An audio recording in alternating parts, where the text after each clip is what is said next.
Apple are one of the most successful tech brands of all time and one of the first trillion-dollar brands. And when you think of Apple, you think of tech, you think of innovation, you think of Steve Jobs and ideas and challenging the status quo with new technological frontiers. Yet really, Apple weren't that innovative. A lot of what they pushed out there was done already, like the iPod was already out there, the iPad was already out there. The point being is that Apple weren't a tech company. And let me explain.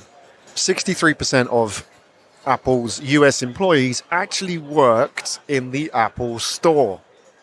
So really what that means is that Apple, if you look at it, Apple were a retail company.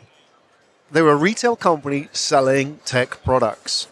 If you look at it purely by how their business was geared, and it was offline retail, there was nothing more offline than the store. You think of the experience that Apple creates when you walk into the store, you interact with the Genius crew, who are, that sort of well-trained advocates of Apple products who walk up to you and you think they're just kind of an Apple fan, but in reality, they're actually working at the store.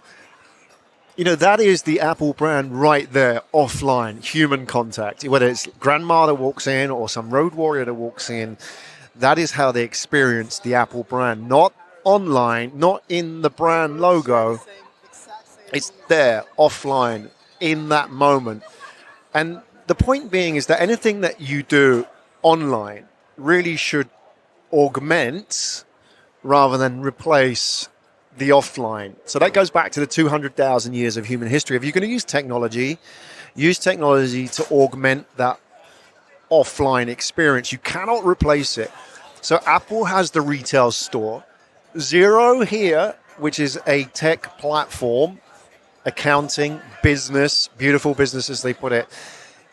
They have Xerocon, which is 3,000 people gathered in this community for 2 or 3 days. Offline, it cannot happen online. Online can augment it, but it can never replace it. That's the experience of the Xero brand. And you would say that, well, yes, Xero are a tech company, but really they're an events company that has a tech product. In the same way, Apple is a retail company that sells phones and tablets.